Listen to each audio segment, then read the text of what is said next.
So welcome everyone. This is Elsie Kerns, your Chaos to Clarity coach, your Eden Energy Medicine practitioner. And tonight I have two special guests. Pam Younghans is going to join us and talk about the longest lunar eclipse of the 21st century, which is happening tomorrow, July 27th. And also Dr. Gail Von Konigan, who is a colleague of mine as an Eden Energy Medicine practitioner. And she's going to talk a little bit about her work at Mayo Clinic, integrating traditional, alternative work, and also a great meditation class coming up with the Merkabah meditation. We'll learn more about that tonight as well. So Pam, can you give us your insight and actually tell us what happens during a lunar eclipse, please? Sure, yeah. So you were talking about the lunar eclipse and a solar eclipse, and yes, they are different. With a lunar eclipse, oh, I get to show you. So we have the sun over here and the moon over here, and the earth is right there in the middle. So the earth is blocking the light from the sun that usually reaches the moon. So usually, of course, the moon reflects the sun's light back to the earth. So in a total eclipse, the earth is positioned so precisely that it blocks pretty much all of the light that would normally reach the moon from the sun and then get reflected back to earth. So that's what happens physically. So metaphysically, think about what happens when you go out on a moonlit night. So it's almost like having the sun out if the moon is really bright, and you can see light places and you can see shadows, and your eyes get accustomed to looking where there's light. And when you look at the shadows, you don't see anything because it's your eyes can't look into the dark at that point. But so in a total lunar eclipse, that reflected lunar light is blocked. So if we were to go out, and again, this is metaphysically, you could see, your eyes would adjust and you could see as well in the shadows as everywhere else. And so this is really kind of what happens with a lunar eclipse like this, is that we can see the shadow side. It's not all negative, but it definitely can bring things to the surface. And there are some other things specifically about this lunar eclipse that make that occur as well. So did that make some sense? Absolutely. And what is the added piece that this is a full moon? Sure. So yeah, every lunar eclipse is a full moon. It's just, the description of how the planets are lined up that make them both happen. A total eclipse, like I said, is when that alignment is so precise between the sun and the earth and the moon that, the alignment is just exactly right. So it is like a mega full moon. So if you are familiar with doing ceremonies around the full moon, or you use the lunar cycle for some practice in your own life, using this total eclipse like a mega new moon is really powerful. It is the longest one in the 21st century. So Elsie, I think you said earlier, and I'm just looking at my notes, it lasts almost 2 hours, 1 hour, 42 minutes and 57 seconds. Yeah. So that's huge. The shortest total lunar eclipse we've already had in this century, and that was on April 4th of 2015, and it lasted less than 5 minutes. So 5 minutes to almost 2 hours, this is big. So if we're thinking about looking into the shadows, there's a lot of time to do that. And metaphysically, how does that then expand over time? Because an eclipse holds energy for about 6 months until the next set of eclipses comes in. So we have some kind of big opportunities here to see things, to become very aware, very self-aware. And that to me is the biggest part, to that self-awareness that can come in with when we can see into our own dark side. Three other things that are really important about this lunar eclipse too. The moon is really closely aligned with both Mars and then a point in astrology called the South Node. The south node is a karmic point, and a south node eclipse like this brings up deep karmic issues that need to be recognized and resolved. And then Mars is involved, and Mars is the assertive principle, the masculine principle. So we can assume that some of those issues that would come up with this south node eclipse would relate to how we personally as humanity use force, aggression, anger. And then the flip side of those are insecurity and fear. So those emotions are pretty big this week, and especially around the time of the lunar eclipse. And then this is the middle eclipse of 3. We usually get 2 at a time. Every so often, it's not like every time, but it's not like it never happens. I think the last one was like 6 years ago, the last time we had 3 in a row. But we've got 3 eclipses in this time frame, starting with the July 12th, ending with the one on August 11th. And that's quite large. Having 3 eclipses, when each one of them is powerful, and then this total eclipse right in the middle with all of the meanings and all of the possibilities around it, it's pretty profound time. It's really, really important that we not get too lost in the emotional side of it, and but this is why it's such a big deal. So Pam, what you were saying, I understand that Mars, of course, is the closest to Earth that it's been since 2003. And so that brings up a lot of anger, as you just mentioned, and aggression, which we're actually experiencing on the Earth. And so physically, that's a possibility, and emotionally for us as we go in and look at the darker side of ourselves and everything around us. And how would you talk about this from a spiritual viewpoint? Well, I think in the really big picture, we know how there's been an imbalance of masculine and feminine, and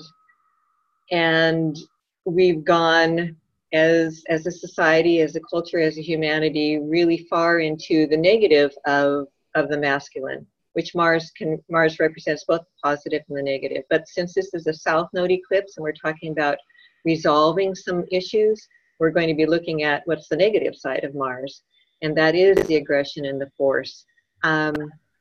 So it's spiritual growth in a big sense, because each one of us has to really call upon some pretty profound energies within us to move beyond these set ways that we've dealt with anger and aggression and force. Now I think about it, we look out there and we say, oh, there's so much anger and so much force, but I have not felt more angry in my life than I have over the last couple of years for maybe obvious reasons. And so I have to look at my own use of anger. And of course, on a spiritual level, whatever we can do individually, internally, is then going to have effect out there in the world. And sometimes, while we can all be proactive in the world as well, that individual growth and individual figuring out how to deal with these strong energies is so big in the grand scheme of things. Well, that explains a lot. And also, I would say, Pam, that is there a way that we can best receive this phenomena, because Mars also represents action, taking action and being willing to look at these parts of us personally, politically, in every way. That's perfect, because in the positive, Mars is courage, it's proaction, it's being willing to take risk, it's being able to leap out there and go out and do what you want and be aligned with a really positive energy in you. You think of Aries the ram, it's that forcefulness, and we all have that within us, and how do we use that in a really positive way? So yes, there's a lot of positive energy that can come out of this. I think we're going to see that unfold, and maybe that's why we're having a third eclipse. You know, the last eclipse of this threesome is on August 11th. It's another solar eclipse. It's in Leo, which is a masculine sign, and that may be our chance to really move forward and beyond some of these places where we've been stuck. I think when you talk about how do we best, you know, work with the current energies, I'm finding that because so much is brought up, that it's really important to do some cleansing, some clearing work.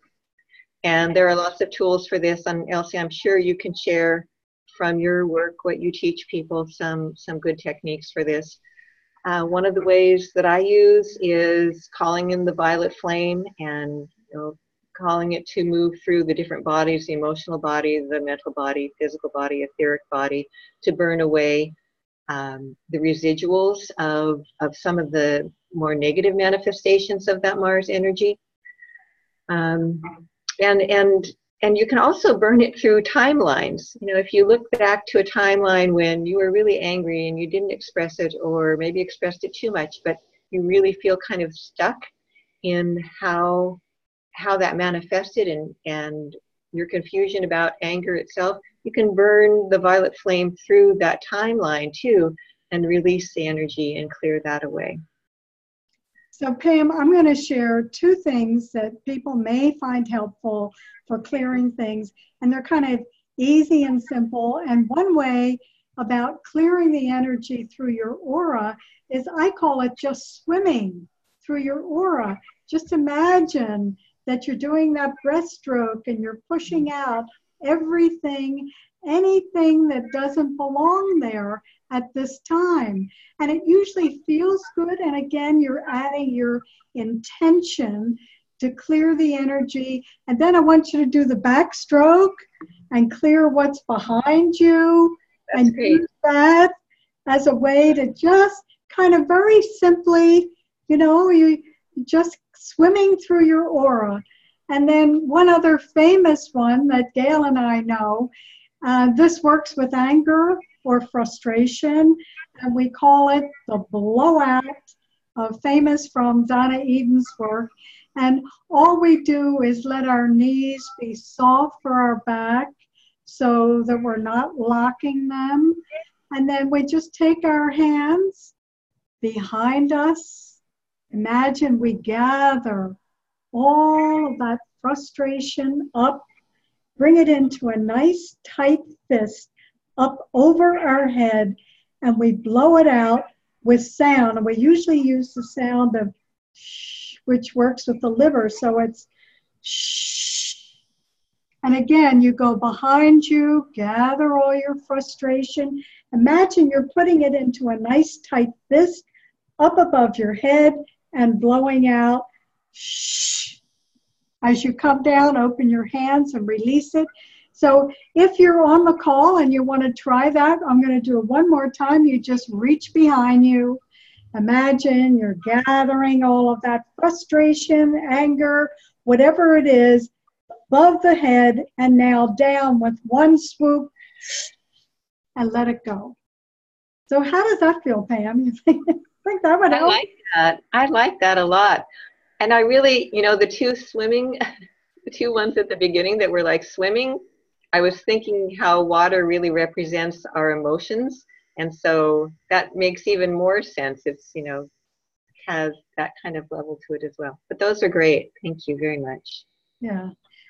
I think the important thing is, and obviously shown by the interest of so many people who signed up tonight, is the fact that we're not only a part of this, but how can we receive it, work through it? Because we also have that third eclipse, and you said in Leo, which represents the heart.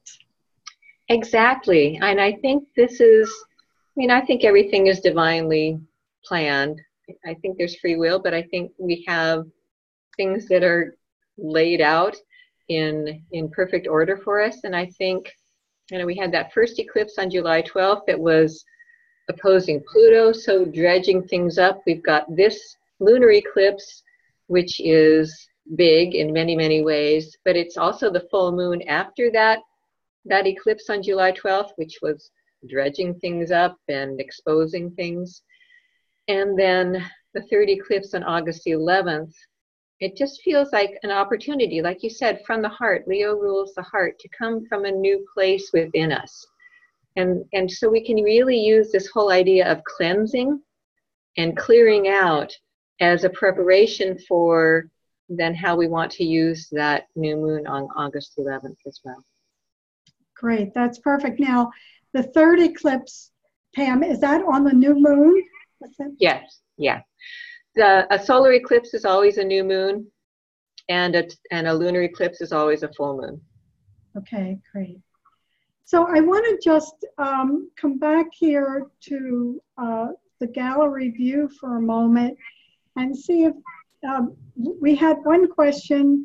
Val Malik wanted to know, what does it mean if the eclipse is in your sign?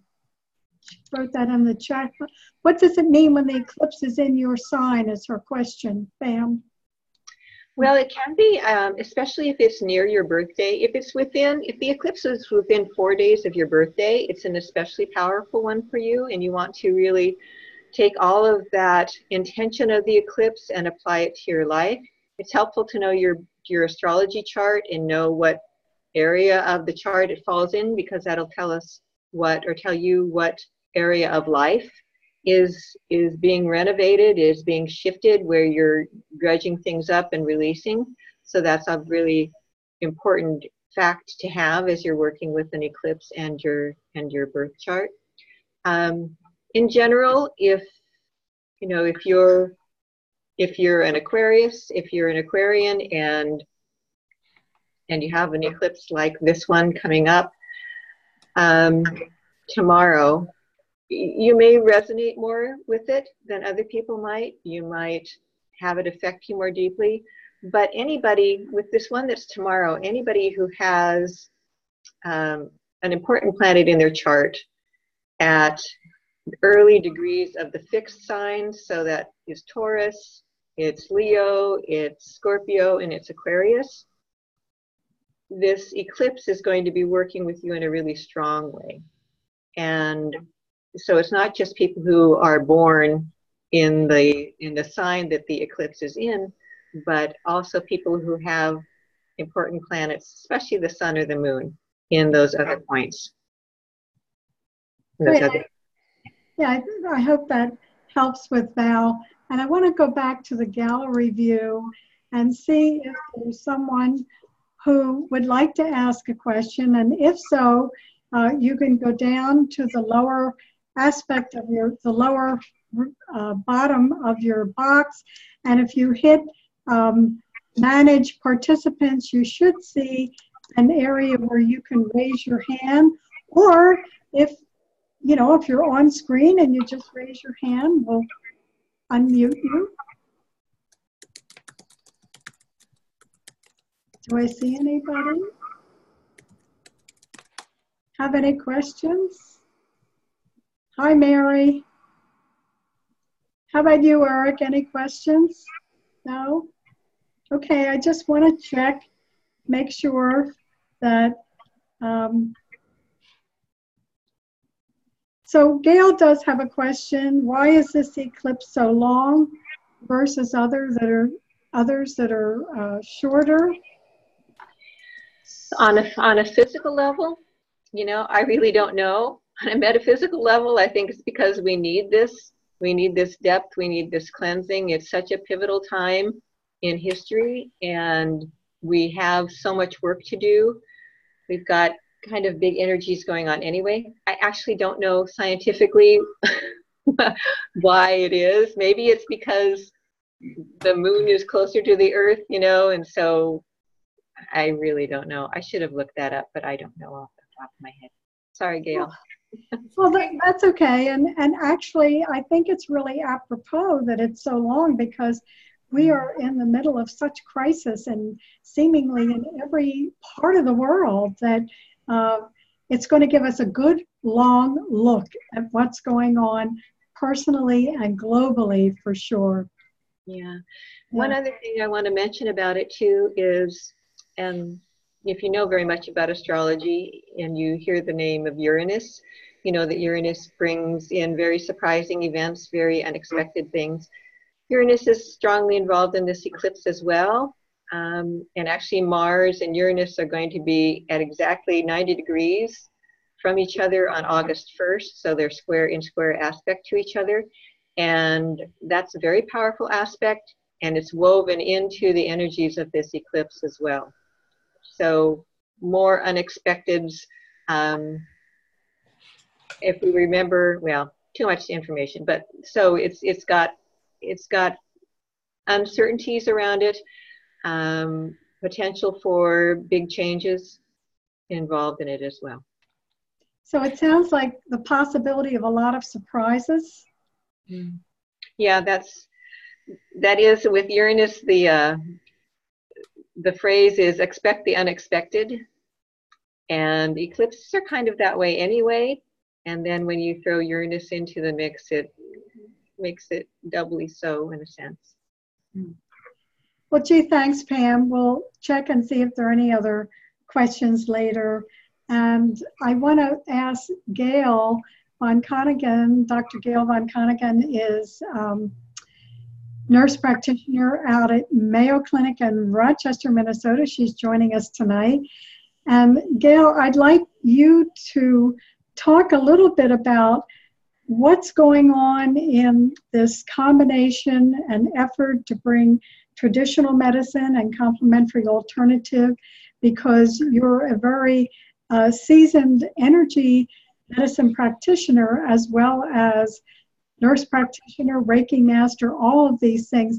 So can you give us a little insight as to how you see these two things coming together in the future? Yeah, they're starting to come together a lot faster than they have for the last 25 years. There's always been a pushback from the medicine side of the world to integrative health practices because of the differences in the boxes that we both operate in. It's like different rooms, and they don't all fit in the same space. And so with that, it sort of pushes one away from the other. Medicine is very entrenched in research that is double-blind and repeated over and over again. And as we know, integrative complementary medicine frequently doesn't have any research at all to it.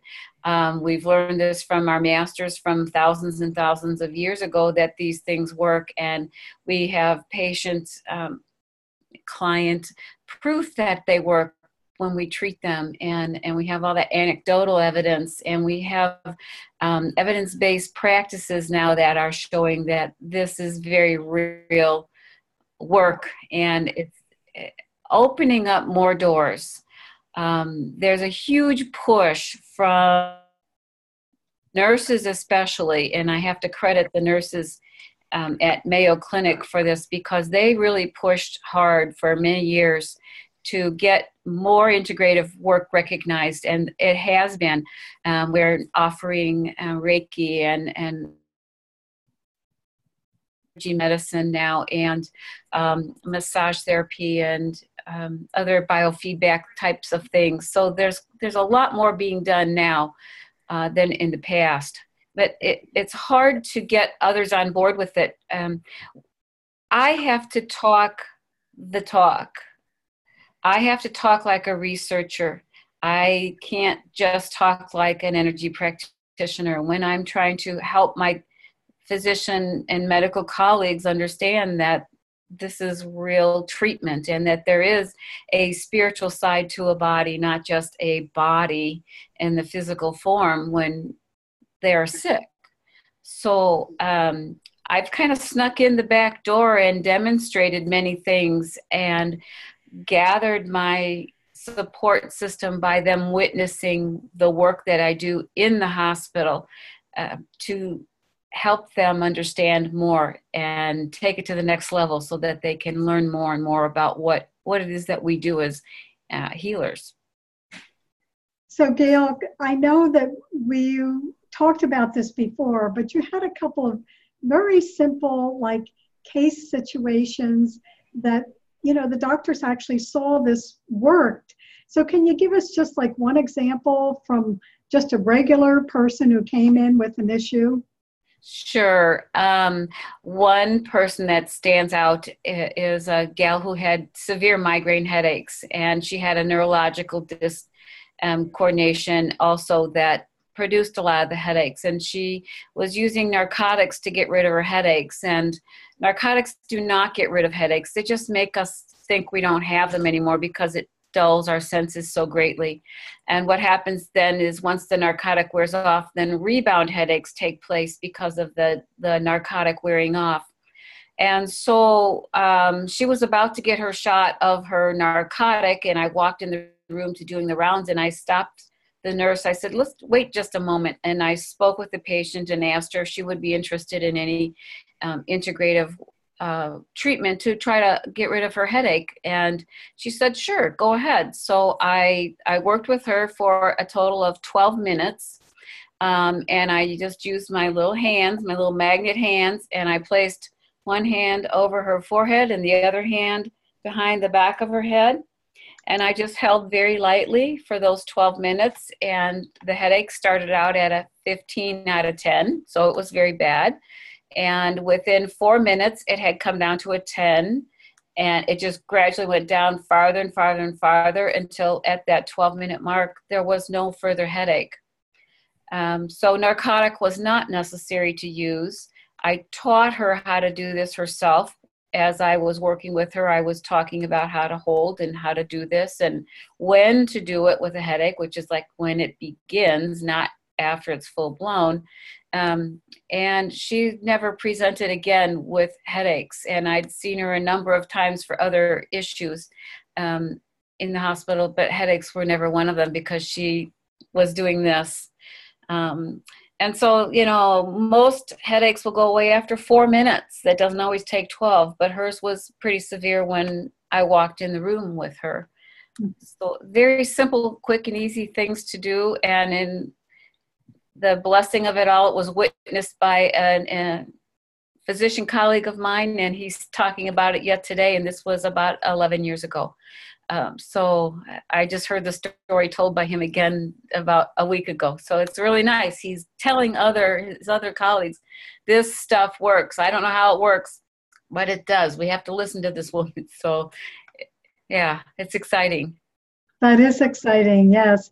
And I would just comment to people that front and back hold is, you know, even if you don't have a migraine, it's very calming. And if you're lying down in bed, this is a great thing to do because your arms are supported by the pillows. So it's really comfortable. If you're sitting up for any length of time, it's hard. And it's very easy to do on someone else. All you need is having them sit in a chair and you stand next to them. And just as Gail explained, you hold that position, and whether it's a headache or stress, they will just feel that stress drain right out of them, and you can keep checking in with them as to how they're doing. So that's pretty exciting, Gail. And I also want you to talk about, I know you've been recently studying shamanism, and you know, we're going to do a class in early August, actually next Thursday, hard to believe, on the Merkabah meditation. So can you tell us a little bit about that Merkabah, what that means and what that Merkabah meditation is? Yes, thank you. The Merkabah is, if anyone is familiar with sacred geometry, it is one of the 7 platonic solid shapes that we have. It's the image of a triangle superimposed on an inverse triangle, and they come together and they meet. And if you were to look at it on a piece of paper, it would be a six-pointed star, but it is actually three-dimensional, and it has the fullness of the full triangles coming together and immersing into one another. So this is what the Merkabah is. It's a very powerful bit of sacred geometry. It gets into quantum physics as well. And it's an access point that we can use to go to higher levels of energetic vibrations, so we can connect with our higher spirits, our higher guides, and get more information about the questions that we have, that we need answers to, and for healing, for helping other people as well.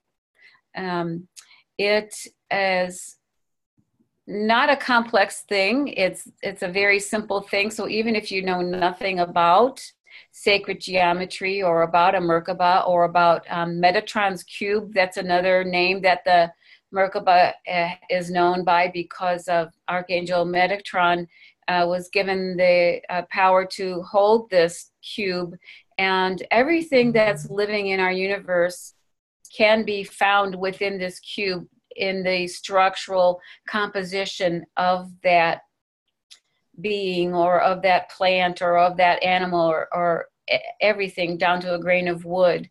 And it's the flower of life is what it unfolds into being. And many, many designs have been made from this through the years. And I'll show some examples of those different artworks that people are using for healing, incorporating the Merkabah with parts of the Merkabah, using the flower of life, and how it all is actually one unit that we can use.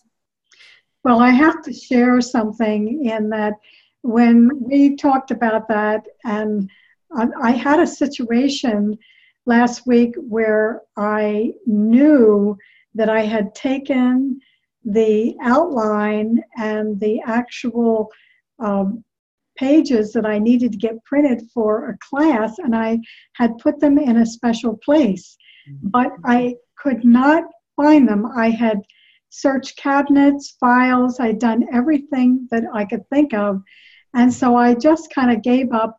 But the next morning when I sat down, I tried that Merkabah meditation, and I kept in mind that I needed to find these to have them copied in time for the class. And it was just like something dropped right in, and it literally showed me where the file was. And as soon as it did, I remembered having put it there in a nice, safe space so I could find it. Right. And I went and looked, and there it was. So just what you explained to me when we were talking about it, and why we wanted to do the class and share this, is exactly what happened. So it was like the universe wanted me to really know how easy and important this was for people to learn as well. Yeah, and it's so easy to access, and it is accessible for everyone to utilize. And it goes right along with these eclipses, because of losing fear and taking action for ourselves, and moving forward, and releasing our blockages, and all of this is all coming together like in one big rush. And I haven't slept for 4 days, I don't think, because the energy has just been a whirlwind of vortexes surrounding me, and I will not sleep tonight either, and I won't sleep tomorrow, because of I never do around full moons. But it allows us access to a higher level of spiritual understanding and knowledge, so that we can use that for healing ourselves, number one, and number two, helping to heal others and the earth, which is what we're charged with. Yes, and I want to say to everyone that I will put the link up on how you can register for that class August the 2nd.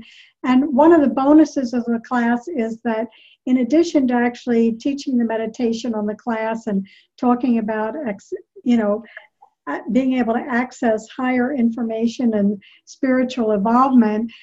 Gail is also going to do just a separate audio for you so that you'll also have that you can download on any tablet and listen to just by itself in addition to reviewing the event as a class.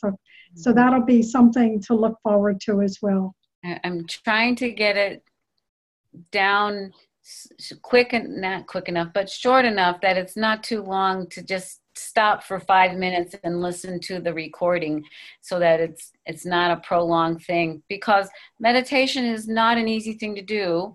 Finding the time to take time for ourselves is not an easy thing to do. But if you can give yourself 5 minutes, in which we can all find that 5 minutes somewhere, you can get this meditation and take yourself to a healing place very easily. We certainly need that today. Gail, is there anything else that you feel that the public can do to further, this integration of alternative complementary modalities with our traditional medical system? Because I always tell people, if you need to go into the hospital, or if loved one does, to ask for things like Reiki or massage, or find out what they have to offer, and that you really have to ask for it and bring it up. So is there anything you could encourage us to do to bring this together even faster? Yes, here's the biggest block to it is, number one, people aren't asking enough for it. They're not asking for it in their providers' offices. They're not asking for it in the hospital. They're not asking for it with surgeries. And if they ask for it, they're entitled to get it. And if that facility doesn't provide those services, it's like, well, why not? And why can't we just get it in here and, let's get some folks in here and give them an avenue to do so. The other thing that's a barrier to people getting this and getting it into the healthcare institutions is it's not reimbursable by insurance. And unfortunately, everything in this country operates by a budget. And when integrative healthcare is not reimbursed, people cannot pay out of their pocket very well for things. So they can't follow through with it. If they get one treatment, then they stop because they can't afford the rest. So insurance is important, and we need to start with our legislators, and we've got to write to our people in the state as well as the federal legislators to tell them the importance of what integrative health is to them as their constituents, to let them know we have to have insurances pay for this treatment because it's been validated, it's been researched. There's enough evidence out there that there's no reason for it not to be reimbursed by everyone. So that's really important. And it takes you, the people, the public, to write to these folks and inform them what it is that you need for your health and the health of the communities that you live in and that they live in and that they represent. And that hits home to them.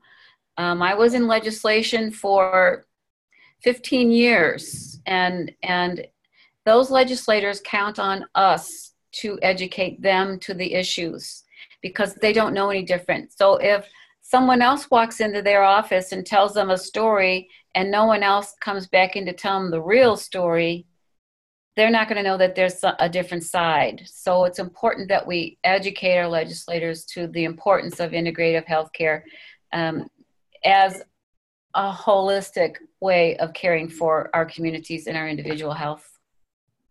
Great advice. And I just want to remind everyone again, Gail and I have both been through Eden Energy Medicine, Donna Eden's program. You can read her book, Energy Medicine, or Energy Medicine for Women, for the Energies of Love, she and David wrote. But the best part about energy medicine, and actually, no matter what you're talking about, massage or shiatsu, healing touch, they're all under the umbrella of energy medicine, and they're available in most cases 24/7.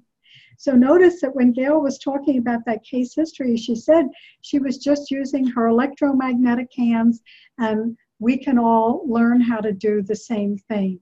Right. Yeah. Yeah, we're little electric magnets. Yeah, And we're our little energy is electric- electromagnetic, and we can pull it and push it wherever it needs to go. You can do it for yourself, which is beautiful. So great. I will make sure that I include that information when I send out the replay link. If you'd like to join us, it'll be next Thursday, and it'll be 8 to 9. And again, part of the bonus will be a separate audio meditation that Gail will make. So you can have just that in addition to the class. I want to go back. Pam, I have a question from Mary, and she said, I am told that all the planets have Greek names except Earth, and kind of asking, why is that? Do you know what she means? Well, when you go to the source of all of the names of the planets, so Pluto, it's actually the Roman mythology is Pluto, and Greek mythology is Hades. Same thing with Mars. Mars in Roman mythology was the god of war. The god of war in Greek mythology was Ares, A-R-E-S. So I'm not sure why Earth wasn't named for a mythological being, other than that we lived on Earth. It wasn't a part of the heavens. And so it makes sense to me that as early astronomers looked up and saw these beings out there, they would connect them with the gods who we think of being above us. Great. Oh, thanks. Yeah, that's a great question, Mary. Thanks for asking. I like that you broke that into the Roman and the Greek, the two differences of the names.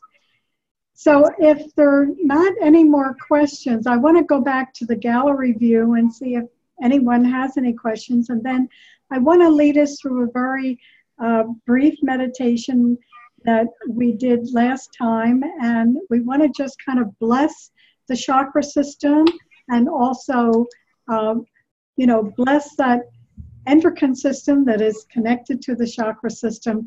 It's always a great idea to balance our hormones. So let me just go back to speaker view or gallery view for a moment and see if anybody wants to raise their hand with a question. And if Val, I hope we answered your question, and I would also comment that if anyone wants a more specific look at the eclipse or what's going on in their chart, Pam Younghans offers great individual sessions, and so does Gail von Cunningham, by the way. So if you need anything, let me know or contact them. So does anybody have any questions? Hi, Peggy, glad you're on. You can raise your hand or go down into participants, and you'll see a little thing that says more, and you should be able to raise your hand or spotlight yourself on the video. Okay, I'm just checking with everyone. Hey, Elsie, there is one more thing I briefly wanted to share when you get a moment. Sure. I don't see any raised hands, so go ahead, Pam. Well, just that there are different symbolic systems that give different images for the 360 degrees of the zodiac. A lot of people are familiar with the Sabian symbols, but there are other systems as well. And I just wanted to share, there's an Omega symbol system that was developed by John Sandbach, and these are channeled. And the one for the eclipse, the image is gradually the wind unearths a temple buried in the sand. So it's about clearing away what obscures our connection with spirit and with our own divine essence. And his quote in the interpretation is, finding the divine essence amidst the fogs of negativity. I just wanted to share that because that seems really pertinent for the energies of this eclipse. Oh, that's beautiful. Yes, so appropriate. So let us just, I want to teach first a very simple, we did this last month, and I want to bring this in again. And so if you just place your palms on your thighs, face down, just to feel your legs, your feet, connection to the earth, our earth mother. And then bring your palms in front of your heart center. And this is the May I 1 minute meditation. We're going to do this one first. So we're going to bring our palms up and we're going to rest them on the top of the crown. And we're going to say, may I know the truth. So here at the top of the crown, we're opening to clairsentient, to direct knowing, to our high sense perception, and bringing down information through the universe.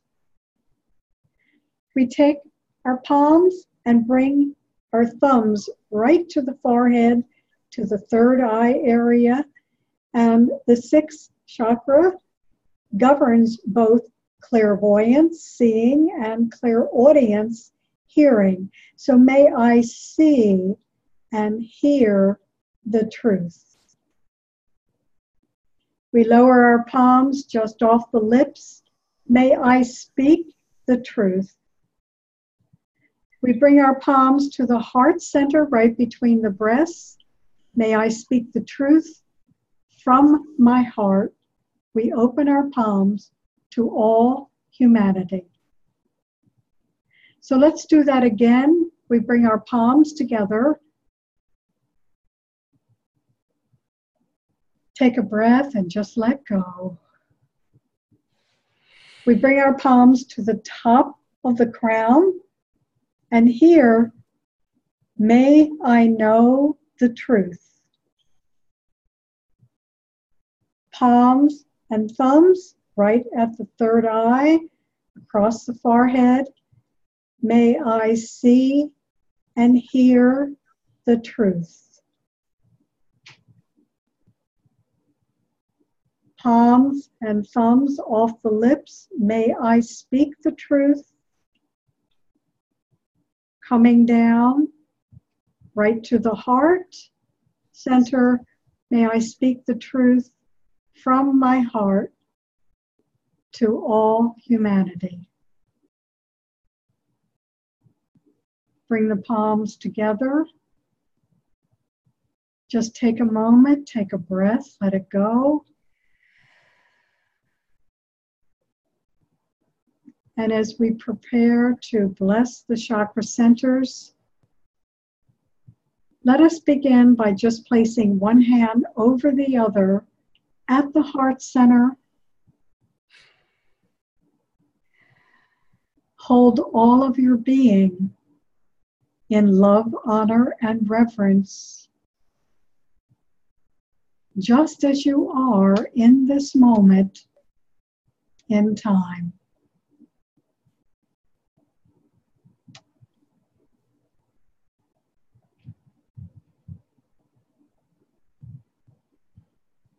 Let your palms rest face down on your thighs again.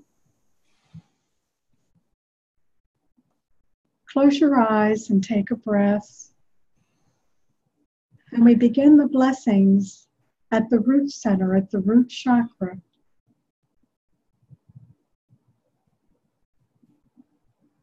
This center works with our adrenals and kidneys.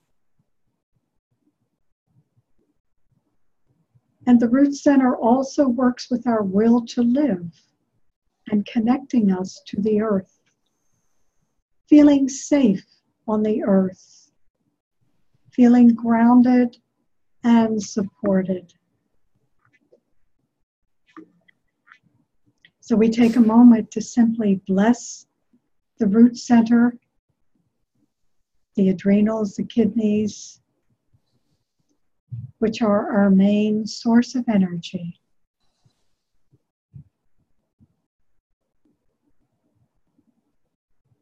That root center is in the color of red and maroons. And again, it allows us to connect into the fire of the earth. Coming up to the pelvic area, this sacrum and sacral area helps us stand strong on the earth, build resilience for the days to come. And it also honors our potential to birth life, as well as birthing ourself and our ideas in three-dimensional reality. So this center works with our entire reproductive system hormonally and is usually seen in the color of orange, sunshine orange. Blessing this center, we now move up to the solar plexus area. And this area contains the most organs in the body. It's usually a difficult center for all of us.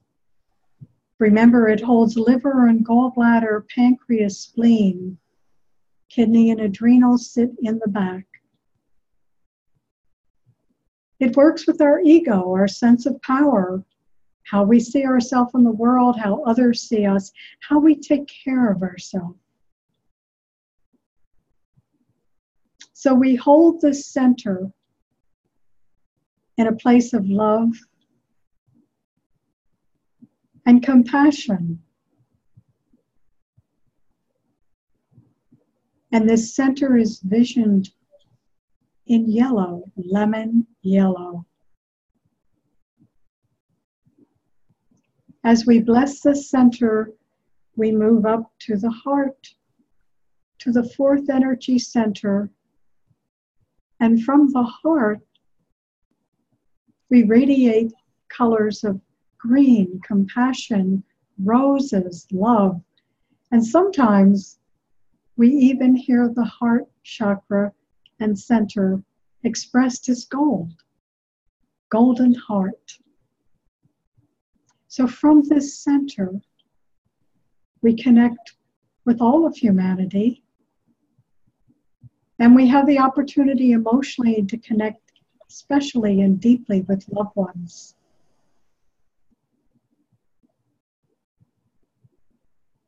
Emotionally, it connects us to people, places, and things. And it also has the ability to connect us to love and gratitude and to the divine as well. So one hand over the other, we use that phrase once again, holding all of our being in love, honor, and reverence, just as we are in this moment in time.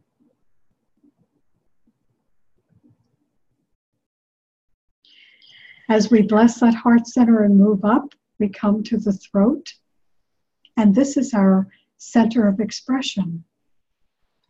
Information from the universe comes down, from the earth comes up to be expressed, our creativity. We sing from this center, speak, and inspire others.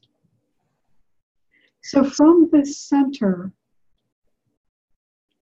which is bathed in the color of blue, baby blue, we imagine the blue sky coming down, nurturing, surrounding the throat center and supporting it for whatever's needed at the moment. Blessing the throat center, we move to the sixth center at the forehead.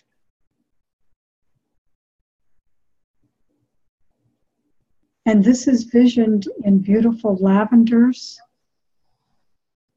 And here we have that neocortex, that part of our brain that allows us to be human and masterful, to think, to bring ideas to fruition. And so from this center, we take a moment to be grateful for our ability to think, for the mind. And as we bless that sixth center, we come to the crown center, where we have the opportunity to take in direct knowledge, information from the universe, where we have the opportunity to connect directly to the divine, to reconnect on a daily basis through meditation or reflection.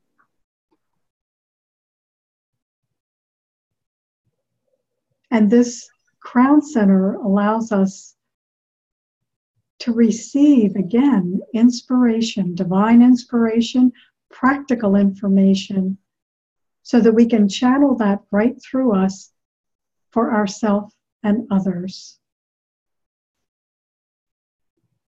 The crown center is usually envisioned in white, holding all of the colors. And so again, at this highest center, we bless the crown center. And so we've also helped to balance the hormonal system, pineal, pituitary, thyroid, thymus, pancreas, reproductive system, adrenals, kidneys, and to bring everything into balance. Simply by blessing these centers, bringing our attention, our love and compassion to each center and to all of them collectively. So take a breath. Let it go. And just take a body check and notice where you are.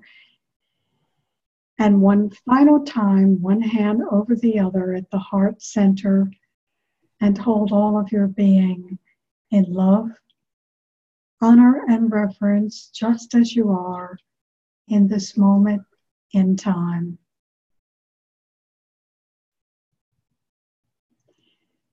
I want to thank our special guests, Pam Younghans and Dr. Gail Von Konigan. And I want to thank all of you for joining us tonight. And we'll send out the replay so you can share that if you like with others, and just review yourself over the weekend. So a blessed lunar eclipse tomorrow. Great message from Pam. She's just letting us know the name Earth is derived from both English and German words.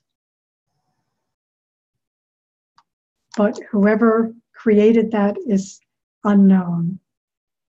So this is Elsie Kerns, your Chaos to Clarity coach and Eden Energy Medicine practitioner.